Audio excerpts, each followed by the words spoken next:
പ്രിയപ്പെട്ടവരെ, നമ്മോടൊപ്പമുള്ളത് music band for you ഉക്രൈനിൽ നിന്നുള്ള സിസ്റ്റേഴ്സാണ്. കഴിഞ്ഞ എപ്പിസോഡിൽ നാം അവരെ പരിചയപ്പെട്ടു. ഇന്നത്തെ ദിവസം നമ്മൾ അവരെ ഡീറ്റെയിൽ ആയിട്ട് ഒന്നും കൂടിയും പരിചയപ്പെടാൻ പോവുകയാണ്. ഓരോരുത്തരുടെയും ദൈവവിളിയെക്കുറിച്ചും അവർ ഇത്തരത്തിൽ ജോലിയിൽ ഏർപ്പെട്ടത് എങ്ങനെയാണ് ഈ ബാൻഡ് ഒരുമിച്ച് രൂപീകരിക്കപ്പെട്ടത് എന്ന ഡീറ്റെയിൽ ആയിട്ട് നമ്മൾ ഈ എപ്പിസോഡിൽ പരിചയപ്പെടും. അതിനു മുൻപ് നമുക്ക് ആദ്യത്തെ പാട്ട് കേൾക്കാം.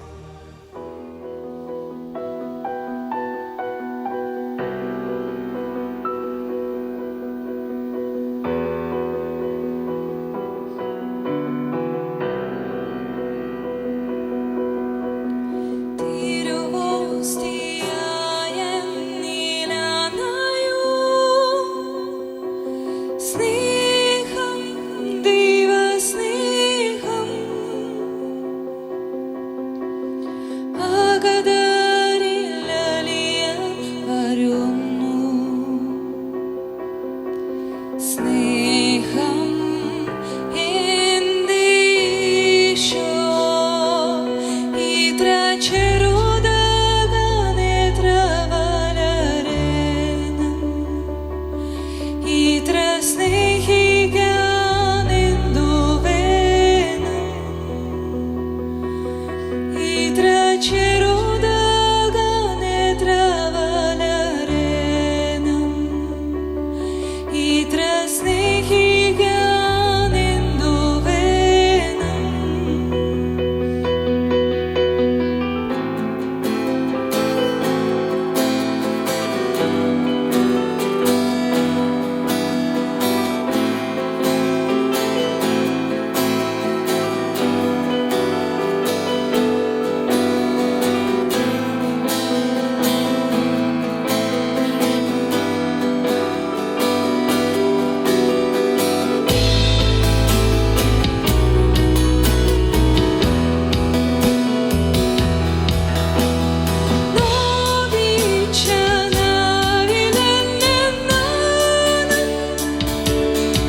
ലിജി സിസ്റ്ററിൻ്റെ ദൈവവിളിയെക്കുറിച്ച് ഒന്ന് ചുരുക്കി പറയാം. പിന്നീട് ഇവർ ഓരോരുത്തരും എങ്ങനെ സഭയിൽ ചേരാനുണ്ടായ സാഹചര്യം ഒന്ന് വിവരിക്കാമോ? ഞാൻ എൻ്റെ 10ാം ക്ലാസ് കഴിഞ്ഞപ്പോഴാണ് മടത്തിപ്പോയത്. എൻ്റെ അമ്മയിൽ നിന്നും കിട്ടിയ വലിയൊരു ഇൻസ്പിറേഷൻ എനിക്കുണ്ടായിരുന്നു. കാരണം എൻ്റെ അമ്മ മടത്തിപ്പോകാനായിട്ട് ആഗ്രഹിച്ചിരുന്നതാണ്. പക്ഷേ എൻ്റെ ഗ്രാൻഡ് മദർ അമ്മയ്ക്ക് 10 വയസ്സുള്ളപ്പോൾ മരിച്ചുപോയി. അതുകൊണ്ട് അമ്മയ്ക്ക് മടത്തി പോകാൻ പറ്റിയില്ല. അപ്പോൾ അമ്മ എന്നെ അവിടുത്തെ എപ്പോഴും ഇത് പറയുമായിരുന്നു. ഫസ്റ്റ് കമ്മ്യൂണിയൻ സ്വീകരിച്ചു കഴിഞ്ഞ സമയത്ത് അമ്മ എനിക്ക് പറഞ്ഞു തന്നതാണ്, ആദ്യമായിട്ട് ഈശോയെ സ്വീകരിക്കുമ്പോൾ നമ്മൾ എന്ത് ചോദിക്കുന്നു അത് ഈശോ തരും. അന്ന് നമുക്ക് അറിവൊന്നുമില്ല. എന്നാലും അമ്മ പറഞ്ഞതനുസരിച്ച് കുർബാന സ്വീകരിച്ചു കഴിഞ്ഞപ്പോൾ ഞാൻ പറഞ്ഞു, ഈശോയെ എന്നെ അങ്ങയുടെ മണവാട്ടിയായി തീർക്കണം. നമുക്ക് 9 വയസ്സൊക്കെ ഉള്ളൂ. ദൈവവിളി എന്താണെന്നും ഈശോയുടെ മണവാട്ടി എന്താണെന്നൊന്നും അറിയില്ല. പിന്നെ എൻ്റെ ചേച്ചി SJSM സഭയിൽ saint Joseph saint Mark Sanjo പ്രൊവിൻസിൽ ചേച്ചി അംഗമാണ്. അപ്പോൾ ചേച്ചിയുടെ ഫസ്റ്റ് പ്രൊഫഷന് ചെന്ന് കഴിഞ്ഞപ്പോൾ നല്ല മനോഹരമായിട്ടുള്ള ഫങ്ഷനൊക്കെ കണ്ടു കഴിഞ്ഞപ്പോൾ എനിക്ക് മടത്തി ചേരണമെന്ന് തോന്നി. അങ്ങനെ 10ാം ക്ലാസ് കഴിഞ്ഞപ്പോൾ ഞാൻ മടത്തി ചേർന്നു. മടത്തി ചേരുന്നതിന് മുമ്പ് 8ാം ക്ലാസ്സിൽ വെച്ചായിരുന്നു ചേച്ചിയുടെ പ്രൊഫഷൻ ഉണ്ടായിരുന്നത്. പ്രൊഫഷൻ ചെന്നപ്പോൾ എനിക്ക് ഇഷ്ടമായപ്പോൾ എനിക്ക് വേറൊരു ചേച്ചിയും കൂടി ഉണ്ട്, സോഫി. അവളുടെ അടുത്ത് ഞാൻ പറഞ്ഞു, ആ സമയത്ത് ചേച്ചി 10ാം ക്ലാസ്സിലാണ്. അപ്പം ഞാൻ ചേച്ചിയുടെ അടുത്ത് പറഞ്ഞു, നിനക്ക് മടത്തി പോയി കൂടെ, 10ാം ക്ലാസ് കഴിഞ്ഞല്ലോ. അപ്പോൾ ചേച്ചി എൻ്റെ അടുത്ത് പറഞ്ഞു, ഞാൻ പോണില്ല, നീ 10ാം ക്ലാസ് കഴിയുമ്പോൾ പൊക്കോളാൻ പറഞ്ഞു. അങ്ങനെ 10ാം ക്ലാസ് കഴിഞ്ഞപ്പം എനിക്ക് പിന്നെ മടത്തി പോകണമെന്നും വലിയ താല്പര്യമൊന്നുമില്ല. ഞാൻ ചെങ്ങൽ സ്കൂളിലാണ് പഠിച്ചത്. അപ്പോൾ 10ാം ക്ലാസ് കഴിഞ്ഞ് SLC ഒക്കെ പരീക്ഷ കഴിഞ്ഞപ്പോൾ ചേച്ചി എൻ്റെ അടുത്ത് പറഞ്ഞു, നീ 2 വർഷം മുമ്പ് മടത്തി പോകണമെന്ന് പറഞ്ഞതാണല്ലോ, വാക്ക് പറഞ്ഞാൽ വാക്കായിരിക്കണം. അപ്പം ഞാൻ പറഞ്ഞു, ഓക്കെ, ഞാൻ അങ്ങനെ പറഞ്ഞിട്ടുണ്ടെങ്കിൽ ഞാൻ പോയിരിക്കും. അങ്ങനെ ഒരു വാശിയുടെ പുറത്താണ് ഞാൻ മടത്തി പോയത്. നിങ്ങൾ ശരിക്കും എത്ര മക്കളാ? ഞങ്ങൾ 9 മക്കൾ, ഞാൻ 8ാമത്തെയാണ്. ഓക്കെ. അങ്ങനെ ഞാൻ സാൻജോയിൽ ക്യാമ്പിന് വേണ്ടിയിട്ട് ചെന്നു. അപ്പം എൻ്റെ ചേച്ചി അവിടെയുണ്ട്, സിസ്റ്റർ ചേച്ചി എൻ്റെ അടുത്ത് പറഞ്ഞു, നീ എന്തിനാ ഇവിടെ വന്നിരിക്കുന്നത്, മടത്തി ചേരാനായിട്ട്. നിനക്ക് മടത്തി ചേരാൻ പറ്റില്ല. ചേച്ചി സിസ്റ്റർ ചോദിച്ചു. കാരണം ചേച്ചി പറഞ്ഞു, നീ ഭയങ്കര കൊഞ്ചിയാണ്, നീ അത്രയും മച്ചുറൊന്നും ആയിട്ടില്ല മടത്തി ചേരാനായിട്ട്. അതുകൊണ്ട് ഇവിടെ ഒരു ഫോം തരും. ആ ഫോമിൽ ഇങ്ങനെ ഒരു ചോദിക്കുന്നുണ്ട്, മടത്തിൽ ചേരാൻ ആഗ്രഹമുണ്ടോന്ന്. അപ്പോൾ അവിടെ ഇല്ലെന്ന് അങ്ങനെ എഴുതിക്കോളാൻ പറഞ്ഞു. അപ്പോൾ ഇങ്ങനെ തന്നെ ഫോം തന്നു കഴിഞ്ഞപ്പോൾ ഞാൻ അതിനകത്ത് എഴുതി ഇല്ല എന്ന് എഴുതാനാണ് ചേച്ചി പറഞ്ഞിരിക്കുന്നത്. അങ്ങനെ ഞാൻ മടത്തി ചേർന്നു. മടത്തി ചേർന്നതിന് ശേഷം ഇതുവരെയും എനിക്കങ്ങനെ ഞാൻ റിഗ്രറ്റ് ചെയ്തിട്ടില്ല. അപ്പം എൻ്റെ ഇതിൽ നമ്മൾ മഠത്തിൽ വരാനുള്ള കാരണങ്ങൾ ഇപ്പോൾ ഓരോരുത്തരുടെ സ്വഭാവം അനുസരിച്ചായിരിക്കും ദൈവം വിളിക്കുക. ഇപ്പം എനിക്കൊരു വാശി ഉണ്ടായതുകൊണ്ട്, ഞാൻ പറഞ്ഞ വാക്കിന് വില വേണം എന്നുള്ളത് കൊണ്ട് ആ ഒരു രീതിയിലാണ് ദൈവം എന്നെ വിളിച്ചത്. അപ്പോൾ ഓരോരുത്തരെയും ദൈവം വിളിക്കുന്നത് വ്യത്യസ്തമായ രീതിയിലായിരിക്കും. 1999 സിസ്റ്റർ ഉക്രൈനിലേക്ക് ആദ്യമായിട്ട് പോകുന്നു. 2 വർഷത്തിന് ശേഷം സിസ്റ്റർ തിരിച്ചു വരുന്നു. വലിയ ഒരു സഹനത്തിൻ്റെ വഴിയിലൂടെ സിസ്റ്റർ പോയി എന്ന് എനിക്ക് അറിയാം. അത് ഞങ്ങളോട് ഒത്ത് പങ്കുവയ്ക്കണം. അതിനു മുൻപ് നമുക്ക് പാട്ട് ആസ്വദിക്കാം.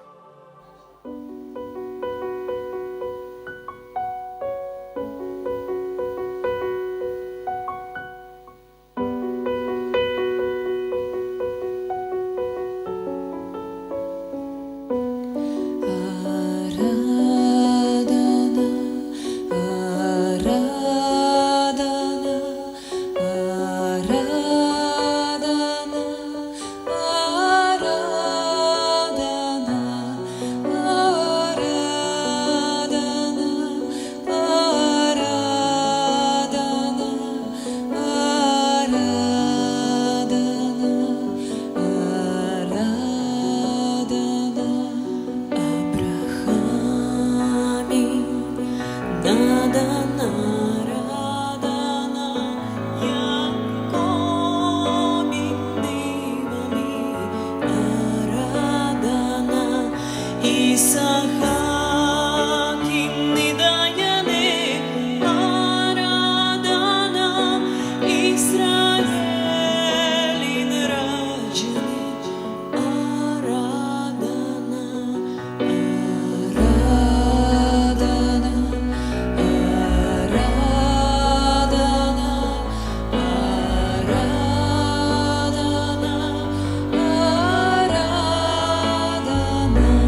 ലിജി സിസ്റ്ററെ നമ്മൾ പറഞ്ഞു നിർത്തിയത് ഒരു സഹനത്തിൻ്റെ ഒരു വഴിയിലൂടെ സിസ്റ്റർ കടന്നുപോയ സംഭവങ്ങളെക്കുറിച്ചാണ്. അതിനെക്കുറിച്ച് ഞങ്ങളുമായി പങ്കുവയ്ക്കാമോ? 1999 ഞാൻ ഉക്രൈനിലേക്ക് പോയെന്ന് പറഞ്ഞു. 2001 ഞാൻ തിരിച്ചു വന്നു. ഞാൻ അവിടെ ആയിരുന്ന സമയത്ത് ആദ്യമായിട്ടാണ് ഞാൻ കേരളത്തിൽ നിന്നും പുറത്തേക്ക് പോകുക. അപ്പം എനിക്ക് കുറേ മിസ്റ്റേക്കുകൾ പറ്റിയിട്ടുണ്ട്. എന്നുവെച്ചാൽ ഫസ്റ്റായിട്ട് പറ്റിയത് ഞാൻ എപ്പോഴും കമ്പയർ ചെയ്യായിരുന്നു. നമ്മളൊരു സ്ഥലത്ത് എല്ലാവരും അങ്ങനെയാണ്, നമ്മളൊരു സ്ഥലത്ത് നിന്ന് വേറെ സ്ഥലത്തേക്ക് ചെല്ലുമ്പോൾ നമ്മൾ പോകുന്ന സ്ഥലമായിരിക്കും എപ്പോഴും നല്ലത് നമ്മളായിരിക്കുന്ന സ്ഥലത്തേക്കാളും.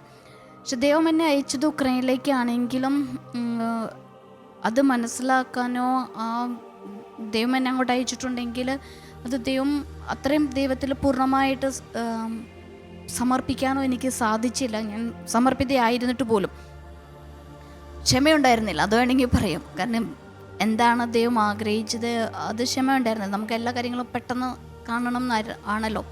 ഞാനും അങ്ങനെ തന്നെയായിരുന്നു. അവിടെ ചെന്ന് കഴിഞ്ഞിട്ട് പല കാര്യങ്ങളും എനിക്ക് വളരെ ബുദ്ധിമുട്ടായിട്ട് അനുഭവപ്പെട്ടിരുന്നു. ഫസ്റ്റ്ലി ഇവിടെ നമ്മൾ കാറ്റീസൊക്കെ പഠിച്ച് ഞാനും കാറ്റീസം പഠിപ്പിച്ചുകൊണ്ടിരിക്കുമായിരുന്നു. പിന്നെ നമുക്ക് സംഘടനകളുണ്ട്, CLC, CML, യൂത്തിൻ്റെ ജീസസ് യൂത്തിലൊക്കെ പ്രവർത്തിച്ചുകൊണ്ടിരുന്ന സമയത്താണ് ഞാൻ ഉക്രൈനിലേക്ക് പോയത്. അവിടെ ചെന്ന് കഴിഞ്ഞപ്പോൾ യുക്രൈൻ എന്ന രാജ്യം 91 റഷ്യയിൽ നിന്നും സ്വാതന്ത്ര്യം കിട്ടിപ്പോയ രാജ്യമാണ്. അതുവരെയും 91 വരെയും അവർ കമ്മ്യൂണിസത്തിൻ്റെ കീഴിലായിരുന്നു. അപ്പോൾ നമ്മൾക്ക് കിട്ടിയിരുന്നത് പോലെയുള്ള സാഹചര്യങ്ങളൊന്നും അവിടെ ഉണ്ടായിരുന്നില്ല. ഞാൻ അവിടെ വെച്ച് എനിക്കിതൊന്നും അക്സെപ്റ്റ് ചെയ്യാൻ പറ്റിയില്ല. പള്ളിയിലേക്കാണെങ്കിലും വളരെ കുറച്ച് ആളുകളുള്ളൂ. അപ്പോൾ അതൊന്നും എനിക്ക് അക്സെപ്റ്റ് ചെയ്യാൻ പറ്റിയില്ല. പിന്നെ യൂത്തൊക്കെ വളരെ റെയറായിട്ടാണ് പള്ളിയിൽ കാണുക. ഞാൻ ചെന്നത് കിയേവിലാണ്, അത് ഉക്രൈൻ്റെ ക്യാപിറ്റലാണ്. വലിയൊരു സിറ്റിയിലേക്കാണ് ഞാൻ ചെന്ന് വിട്ടത് ആദ്യമേ തന്നെ. അപ്പോൾ എനിക്ക് സ്പിരിച്വലായിട്ട് പള്ളിയിൽ ആളുകൾ വരുന്നില്ല, പിന്നെ അവിടെ അച്ഛന്മാർ പ്രസംഗിക്കുകയാണെങ്കിൽ ഒന്നും മനസ്സിലാകുന്നില്ല, ലാംഗ്വേജ് അറിയത്തില്ല, ആരോടും കമ്മ്യൂണിക്കേറ്റ് ചെയ്യാൻ പറ്റുന്നില്ല. അതൊരു പ്രശ്നമായിരുന്നു എനിക്ക്. സെക്കൻഡിൽ അവിടെ ഭയങ്കര തണുപ്പാണ്, -30 വരെ വരും. നമ്മളുടെ കേരളത്തിൽ നിന്ന് ആദ്യമായിട്ടാണ് ഞാൻ അവിടെ ഷൂവും സോക്സൊക്കെ ഉപയോഗിക്കുക. അത്രയും നല്ല തണുപ്പുണ്ട് അവിടെ. മൂന്നാമത്തേത്, നമ്മുടെ കേരളത്തിൻ്റെ ഫുഡൊക്കെ നല്ല ടേസ്റ്റിയാണ്, നല്ല എരിവുള്ളതൊക്കെയാണ്. ഉക്രൈനിൽ ചെന്ന് കഴിഞ്ഞപ്പോൾ അവിടെ എല്ലാവരും പുഴുങ്ങി വെച്ചിരിക്കുന്നത് പോലെയാണ് എനിക്ക് തോന്നുന്നത്. അങ്ങനൊരു ടേസ്റ്റ് ഇല്ല. അതിനേക്കാളും കൂടുതലായിട്ട് എന്നെ അവരത് അക്സെപ്റ്റ് ചെയ്യുന്നില്ല എന്ന് എനിക്ക് തോന്നി. അവിടെ ചെന്നപ്പോഴാണ് ആദ്യമായിട്ട് എനിക്ക് മനസ്സിലായത് എൻ്റെ കളറ് അവരുടെ പോലെയല്ല. കേരളത്തിലായിരുന്ന സമയത്ത് ഒരിക്കലും എനിക്കങ്ങനെ ഫീൽ ചെയ്തിട്ടുണ്ടായിരുന്നില്ല. അങ്ങനെ പലതുകൊണ്ടും ഞാൻ പല രോഗത്തിനും കാരണം ദൈവം ഒരിക്കലും ഒരു രോഗവും നമുക്ക് തരുന്നില്ല. പല രോഗത്തിനും കാരണം നമ്മൾ തന്നെയെന്നാണ് എൻ്റെ അനുഭവം. പക്ഷെ ഞാൻ അവിടെ ആയിരുന്ന സമയത്ത് വളരെ നിരാശ പോലെയായിരുന്നു എനിക്ക്. ഞാനിവിടെ പെട്ടുപോയി, ഇനി തിരിച്ചു പോകാൻ പറ്റത്തില്ല എന്ന് വെച്ചാൽ ഞാൻ വന്നിട്ട് ഒരു വർഷം പോലും ആയിട്ടില്ല. എനിക്ക് ഫൈനൽ കഴിഞ്ഞിട്ട് വന്നതേ ഉള്ളൂ. ഇപ്പോൾ തന്നെ ഇങ്ങനെയാണ് ട്രാൻസ്ഫർ ചോദിക്കുക. അതും എൻ്റെ ഒരു അഹങ്കാരത്തിൻ്റെ ഒരു ഇതായിരിക്കും. അത്ര എളിമയുണ്ടായിരുന്നില്ല ചെന്ന് ചോദിക്കാനായിട്ട്. എനിക്ക് അവിടെ പറ്റില്ല, അങ്ങനെ പറ്റില്ല എന്ന് പറയാനും പറ്റത്തില്ലല്ലോ. അതുകൊണ്ട് ഞാൻ അവിടെ ആയിരുന്ന സമയത്ത് എപ്പോഴും കേരളമായിട്ട് കമ്പയർ ചെയ്യുമ്പോൾ കേരളം വളരെ നല്ലതാണ്, ഉക്രൈൻ വളരെ മോശമാണ്. അങ്ങനെ ഞാൻ എന്നോട് തന്നെ പറയാൻ തുടങ്ങി, ഇവിടെയാണെങ്കിൽ നീ ഒന്നിങ്ങനെ മരിച്ചു പോകും, അല്ലെങ്കിൽ നിൻ്റെ തല പോകും. അങ്ങനെ ഒരു അവസ്ഥയിലായിരുന്നു ഞാൻ. ഒരു ജയിലിൽ കിടക്കുന്ന പോലെയായിരുന്നു, ആരോട് സംസാരിക്കാൻ പറ്റുന്നില്ല, അങ്ങനെയൊക്കെയായിരുന്നു. ആ സമയത്താണ് എനിക്ക് ഭയങ്കരമായിട്ട് നടുവേദന തുടങ്ങിയത്. അപ്പം എൻ്റെ ഇതിൽ നമ്മൾ പറയുന്നത് എന്തും നമ്മുടെ ശരീരവും കേൾക്കും. എൻ്റെ ശരീരം കേട്ടു ഞാൻ ഇവിടെയാണെങ്കിൽ മരിച്ചു പോകും. അപ്പോൾ എൻ്റെ ശരീരം അതിനെ റിയാക്ട് ചെയ്തു. അതാണ് എനിക്ക് അസുഖം വന്നത്. അവിടെ വെച്ചൊരു 8 മാസത്തോളം ഞാൻ അവിടെ ഹോസ്പിറ്റലിലൊക്കെ പോയിരുന്നു. പല ഹോസ്പിറ്റലുകളിലും അവർക്ക് എൻ്റെ അസുഖം എന്താണെന്ന് ഡയഗ്നോസ് ചെയ്യാൻ പറ്റിയില്ലായിരുന്നു. എനിക്ക് നടുവിന് L5 അടുത്തായിട്ടൊരു മുഴയുണ്ടായിരുന്നു. അപ്പം ഞാൻ തലവേദനയായിട്ടാണ് ഹോസ്പിറ്റലിൽ പോയത്. അവർ എക്സ്റേ ഒക്കെ എടുത്ത് നോക്കി, ഇപ്പോൾ തലയ്ക്ക് പ്രശ്നമൊന്നുമില്ല. പിന്നെ എന്തെങ്കിലും കുഴപ്പമുണ്ടോയെന്ന് ചോദിച്ചപ്പോഴാണ് ഞാൻ നടുവിന് ഇങ്ങനെ ഒരു പ്രശ്നമുണ്ടെന്ന് പറഞ്ഞു. ഭയങ്കര നടുവേദനയായിരുന്നു. അപ്പോൾ അവർ നോക്കിക്കഴിഞ്ഞപ്പോൾ അവിടെ ഒരു മുഴ പോലെയുണ്ട്. അത് നോക്കി അതിനകത്ത് പസ് കളക്ഷനായിരുന്നു. അപ്പോൾ ഒരു പസ് എടുത്ത് കളയുമ്പോൾ എനിക്ക് തലവേദന മാറും. അങ്ങനെ ഒരു 8 പ്രാവശ്യം അവിടെ പസ് എടുക്കാൻ പോയിട്ടുണ്ട്. അങ്ങനെ പസ് എടുത്ത് കളഞ്ഞിട്ടുണ്ട്. അത് കഴിഞ്ഞപ്പോഴേക്കും ഡോക്ടേഴ്സ് പറഞ്ഞു ഇനിയും രക്ഷയില്ല, അവർക്ക് അസുഖം എന്താണെന്നറിയില്ല. ഞാൻ ഒരു 39 കിലോ വരെയും വെയിറ്റ് ലോസ് ആയിരുന്നു. പിന്നെ എപ്പോഴും പനിയാണ്, ചുമയാണ്, വിശപ്പില്ല. അപ്പോൾ ഡോക്ടേഴ്സ് പറഞ്ഞു ഇനി ഇങ്ങോട്ട് വരേണ്ട ആവശ്യമില്ല, നമുക്ക് ട്രീറ്റ് ചെയ്യാൻ പറ്റത്തില്ല. പെയിൻ വരുന്ന സമയത്ത് എന്തെങ്കിലും മെഡിസിൻ കഴിച്ചാൽ മതി. അങ്ങനെ പെയിൻ കില്ലർ ഇഞ്ചക്ഷൻ എടുക്കും. അങ്ങനെ ചില സമയത്തൊക്കെ നമുക്ക് ഭയങ്കര പെയിൻ വരുന്ന സമയത്ത് സിസ്റ്റേഴ്സ് വന്ന് എന്നെ ഇഞ്ചക്ഷൻ ചെയ്യും, ഇച്ചിരി കാമാകാനായിട്ട്. അതിനുശേഷം ഡോക്ടേഴ്സ് ഇനി മരിക്കുള്ളൂ എന്ന് പറഞ്ഞ സമയത്ത് എൻ്റെ അടുത്ത് എൻ്റെ സുപ്പീരിയർ ജനറൽ എന്ന സിസ്റ്റർ സോഫിമുഖായിരുന്നു. സിസ്റ്ററിൻ്റെ അടുത്ത് ചോദിച്ചു അവസാനമായിട്ട് എന്തെങ്കിലും ആഗ്രഹമുണ്ടോ എന്ന് ചോദിച്ചു. അപ്പോഴേ ഞാൻ പറഞ്ഞു എനിക്ക് ആഗ്രഹം ഉക്രൈനിൽ എന്നെ ബറിയൽ ചെയ്യരുത്. മരിക്കുമെന്ന് എനിക്കും ഉറപ്പായി. ഉക്രൈനിൽ എന്നെ ബറിയൽ ചെയ്യരുത്. നാട്ടിലോ അല്ലെങ്കിൽ ഫ്രാൻസ് നമ്മുടെ അടുത്താണ്, അവിടേക്ക് പോകാനാണ് എളുപ്പം. അതുകൊണ്ട് അവിടെ ബറിയൽ ചെയ്താൽ മതി, മദർ ഹൗസിൽ. പിന്നെ അതും എൻ്റെ ഒരു ചൈൽഡിഷ് ആഗ്രഹമാണ്. സത്യത്തിൽ നമ്മൾ മരിച്ചു കഴിഞ്ഞിട്ട് എവിടെ ബറി ചെയ്താലും നമ്മുടെ ബോഡിക്ക് ഒന്നും ഇല്ല, നമ്മുടെ ആത്മാവ് മുകളിൽ സ്വർഗത്തിലേക്ക് പോകുകയാണ്. അതിപ്പോൾ എവിടെ ബറിയൽ ചെയ്താലും ഇല്ല. പക്ഷെ അതും എൻ്റെ ഒരു കമ്പാരിസൺ ആയിരുന്നു. കാരണം കേരളത്തിലാണെങ്കിൽ ഞാൻ ജനിച്ചു വളർന്നത് പള്ളിയുടെ അടുത്ത് തന്നെ സെമെട്രി ഉണ്ട്. എല്ലാ ദിവസവും കുർബാന കഴിഞ്ഞിട്ട് പ്രാർത്ഥിക്കാനായിട്ട് ഇവിടെ പോകും. ഉക്രൈനിലാണെങ്കിൽ അത് പൊതുവായിട്ടുള്ള ഒരു സെമിട്രിയാണ്, അവിടെ ആരും പോകില്ല. ഇപ്പം എനിക്കവിടെ ബന്ധുക്കളാരുമില്ല, അതുകൊണ്ട് ആരും അവിടെ പോകില്ല. സാധാരണ ഉക്രൈൻകാരൊക്കെ പോകുന്നത് നവംബർ 1 മരിച്ചവരുടെ ദിവസം. അന്നാണ് അവർ അവിടെ അവരുടെ ബന്ധുക്കളുടെ അടുത്ത് പോകുക. അപ്പോൾ എനിക്കാണെങ്കിൽ ബന്ധുക്കളും ഇല്ല, അതുകൊണ്ട് ആരും അവിടെ പോകില്ല. ആ ഒരു ചൈൽഡിഷ് ആഗ്രഹം കൊണ്ടാണ് ഞാൻ പറഞ്ഞത് എൻ്റെ നാട്ടിൽ വന്ന് ബറിയൽ ചെയ്താൽ മതിയെന്ന്. പക്ഷേ എൻ്റെ ചൈൽഡിഷ് ആയിട്ടുള്ള ആഗ്രഹം പോലും ദൈവം അത് ഏറ്റെടുത്തു. നാട്ടിലേക്ക് തിരിച്ചു കൊണ്ടുവന്ന് എറണാകുളം മെഡിക്കൽ ട്രസ്റ്റിലാണ് എന്നെ ആദ്യം കൊണ്ടുപോയത്. അവിടുത്തെ ഡോക്ടർ ഹരി പല ഹോസ്പിറ്റലുകളിലും അയച്ചിട്ടാണ് എൻ്റെ രോഗം ഡയഗ്നോസ് ചെയ്തത്. എനിക്ക് സ്പൈനൽ TB ആയിരുന്നു. ഈ പസ് വരുമ്പോൾ തലവേദന വരുന്നതും മെനഞ്ചൈറ്റീസിൻ്റെയും അതിൻ്റെയും കൂടിയാണ് ഈ തലവേദനയും വന്നുകൊണ്ടിരുന്നത്. അപ്പം ഡോക്ടർ ഹരി പറഞ്ഞു തുടക്കത്തിലൊക്കെ ആയിരുന്നെങ്കിൽ നമുക്കിത് ട്രീറ്റ് ചെയ്യാൻ പറ്റുമായിരുന്നു, ഇതിപ്പോൾ വളരെ വേഴ്സായി, അതുകൊണ്ട് മെഡിക്കൽ പരമായിട്ട് സിസ്റ്ററിനെ രക്ഷപ്പെടുത്താൻ സാധിക്കില്ല. പിന്നെ നിങ്ങളുടെ ദൈവം ജീവിക്കുന്ന ദൈവമാണെങ്കിൽ ദൈവത്തിന് സിസ്റ്ററിനെ സുഖപ്പെടുത്താൻ സാധിക്കും. എനിക്ക് തോന്നുന്നു നമ്മുടെ ദൈവത്തെ അതൊരു പ്രകോപിപ്പിച്ചു എന്ന് എനിക്ക് തോന്നുന്നു. ഞാൻ തമാശയ്ക്കാണെങ്കിൽ പോലും പറയുന്നത് എങ്ങനെയാണ്, ദൈവത്തെ അത് പ്രകോപിപ്പിച്ചു. പിന്നെ ഞാൻ ഹോസ്പിറ്റലിൽ നിന്ന് ഡിസ്ചാർജ് ചെയ്തു. 1 വർഷത്തോളം ഞാൻ ബെഡ് റിഡൺ ആയിരുന്നു. എൻ്റെ ട്രീറ്റ്മെൻറ്റിൽ എൻ്റെ മെഡിസിൻ ഒന്നും എൻ്റെ ശരീരം അക്സെപ്റ്റ് ചെയ്യുന്നുണ്ടായിരുന്നില്ല. അപ്പോൾ ഒരു ഇമ്പ്രൂവ്മെൻറ്റും കാണുന്നുണ്ടായിരുന്നില്ല. അപ്പോൾ 3 മാസത്തെ കിടപ്പിന് ശേഷം ഞാൻ എൻ്റെ ജീവനുള്ള ദൈവത്തെ അനുഭവിച്ചറിഞ്ഞു. ദൈവം എന്നോട് സംസാരിച്ചു. അത് ദൈവം സംസാരിച്ചതെന്ന് ഞാൻ വിശ്വസിക്കുന്നു. അതെങ്ങനെയാണെന്നൊന്നും എനിക്ക് പറയാൻ പറ്റത്തില്ല. സ്വപ്നമായിരുന്നോ ഉറക്കത്തിലായിരുന്നോ അതൊന്നും എനിക്കറിയില്ല. അറിയാവുന്നത് ദൈവവും ഞാനും തമ്മിൽ ഡയലോഗ് ഉണ്ടായിരുന്നു. അപ്പോൾ ആ ഡയലോഗിന് ശേഷം ദൈവം എന്നെ പല കാര്യങ്ങളും, ഞാൻ ഉക്രൈനിൽ കാണാതെ പോയ കാര്യങ്ങൾ അല്ലെങ്കിൽ എന്നെ ഓർമ്മിപ്പിച്ചു തന്നു. ഞാൻ സിസ്റ്ററായത് ഇന്ത്യക്ക് വേണ്ടിയിട്ട് മാത്രമല്ല, ദൈവം എവിടെ അയക്കുന്നു അവിടേക്ക് വേണ്ടിയിട്ടാണ്. പിന്നെ ഞാനൊക്കെ മിഷൻ ലീഗിലൊക്കെ ഉണ്ടായിരുന്നതാണ്. മിഷൻ ലീഗിലൊക്കെ കൊച്ചു ത്രേസ്യയുടെ മിഷണറി സ്പിരിറ്റൊക്കെ ലോകത്തിൻ്റെ പല ഭാഗങ്ങളിൽ പോയി സുവിശേഷം പ്രസംഗിക്കണം. അപ്പോൾ അതൊക്കെ ഞാൻ പ്രാർത്ഥിച്ചിരുന്നതാണ്. അപ്പോൾ ദൈവം എൻ്റെ അടുത്ത് പറഞ്ഞ് നിന്നെ ഉക്രൈനിൽ കാണാനാണ് ആഗ്രഹിച്ചത്, അപ്പോൾ നിനക്ക് അവിടെ ഇഷ്ടമില്ലാത്തത് കൊണ്ട് നിന്നെ തിരിച്ചു കൊണ്ടുവന്നു. നമ്മുടെ ദൈവം ഒരിക്കലും നമ്മളെ നിർബന്ധിച്ചൊന്നും ചെയ്യില്ല, നമുക്ക് ഫ്രീഡം തരുന്നുണ്ട് എന്ന് എനിക്ക് മനസ്സിലായി. ഇന്ത്യയിൽ ഇവിടെ ദൈവമായിട്ട് സംസാരിച്ചു. ദൈവമാണ് എന്നോട് സംസാരിക്കുന്നതെന്ന് ഞാൻ വിശ്വസിച്ചു. ഞാൻ ദൈവത്തോട് പറഞ്ഞ് ഈ കേൾക്കുന്നത് എന്നോട് സംസാരിക്കുന്നത് ദൈവം നീ ആണെങ്കിൽ എന്നെ സുഖപ്പെടുത്തുക, ഞാൻ തിരിച്ച് ഉക്രൈനിലേക്ക് പോയിക്കൊള്ളും. അതിനുശേഷം എൻ്റെ രോഗത്തിൽ മാറ്റങ്ങൾ വന്നു തുടങ്ങി. നെക്സ്റ്റ് ടൈമിൽ ഡോക്ടറെ കാണാൻ ചെന്നപ്പോൾ ഡോക്ടർ പറഞ്ഞു പ്രതീക്ഷയുണ്ട്, ആൾ ജീവിക്കും. ഒത്തിരി മാറ്റങ്ങൾ ശരീരത്തിൽ കണ്ടുവരുന്നു. മെഡിസിനേക്കാൾ എനിക്കറിയാമായിരുന്നു മെഡിസിൻ കൊണ്ടല്ല എൻ്റെ ശരീരത്തിൽ മാറ്റങ്ങൾ വന്നത്, ദൈവമായുള്ള ആ ഒരു അനുഭവത്തിൽ നിന്നാണ് എൻ്റെ ശരീരം സുഖം പ്രാപിച്ചു വരുന്നതെന്ന് എനിക്ക് വളരെ വ്യക്തമായിട്ട് അറിയാമായിരുന്നു. ദൈവം ഇന്നും ജീവിക്കുന്നു, ദൈവം ഇന്നും അത്ഭുതം പ്രവർത്തിക്കുന്നു, ദൈവം നമ്മെ സ്പർശിക്കുന്നു, ദൈവം നമ്മെ കേൾക്കുന്നു. ഈ ഒരു അത്ഭുത സാക്ഷ്യം നമ്മെ ഓരോരുത്തരെയും ദൈവത്തിലേക്ക് അടുപ്പിക്കും തീർച്ചയായിട്ടും. ഒപ്പം തന്നെ നമ്മുടെ ഗാനങ്ങൾ ഇനിയും നമുക്കൊത്തിരി കേൾക്കാനുണ്ട്. അടുത്തൊരു ഗാനം കേട്ടിട്ട് നമുക്ക് തുടർന്ന് തിരിച്ചു വരാം.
നീ എൻ്റെ പാലകന്നു,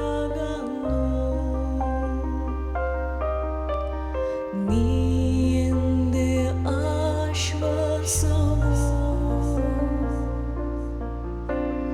നീ എൻ്റെ